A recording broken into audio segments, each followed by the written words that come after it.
భారీ ర్యాలీగా వెళ్లారు. అనంతరం రిటర్నింగ్ అధికారి సుదర్శన్కు నామినేషన్ పత్రాలు అందజేశారు.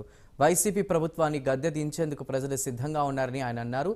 రానున్న ఎన్నికల్లో అత్యధిక మెజార్టీతో గెలుస్తానని ధీమా వ్యక్తం చేశారు.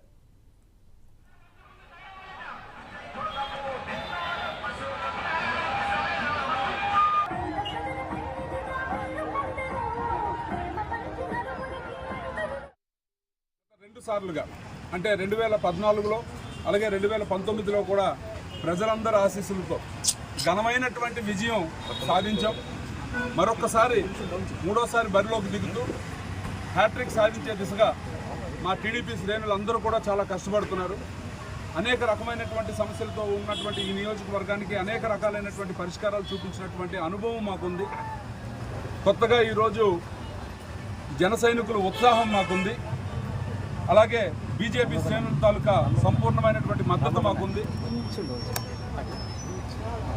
గతంలో ఉన్నటువంటి అనేక సందర్భాల్లో మీ అందరికీ తెలియజేసినట్లే 2014 నుంచి 2019 వరకు ఇచ్చాపురం నియోజకవర్గానికి ఒక స్వర్ణయుగం అని మనం అనుకోవాల్సినటువంటి అవసరం ఉంది. ఎందుకంటే ఆ రోజు కంప్లీట్ చేసినటువంటి బ్రిడ్జిలు కానీ, ఇరిగేషన్ ప్రాజెక్టుల మీద తెచ్చినటువంటి కార్యక్రమాలు కానీ, అలాగే మత్స్యకార సోదరులకు కానీ, ఇక్కడ ఉన్నటువంటి మైనారిటీ సోదరులకు కానీ, ఇలా ప్రతి ఒక్క వర్గానికి కూడా న్యాయం చేకూరుస్తూ సంక్షేమం అభివృద్ధి రెండు కళ్ళలాగా ఆ రోజు ముందుకు తీసుకెళ్ళినటువంటి సందర్భం. మరి 2019లో ఈ ప్రభుత్వం అధికారంలోకి వచ్చిన తర్వాత ప్రజలందరూ కూడా అనేక రకాలైనటువంటి ఇబ్బందులు గురించి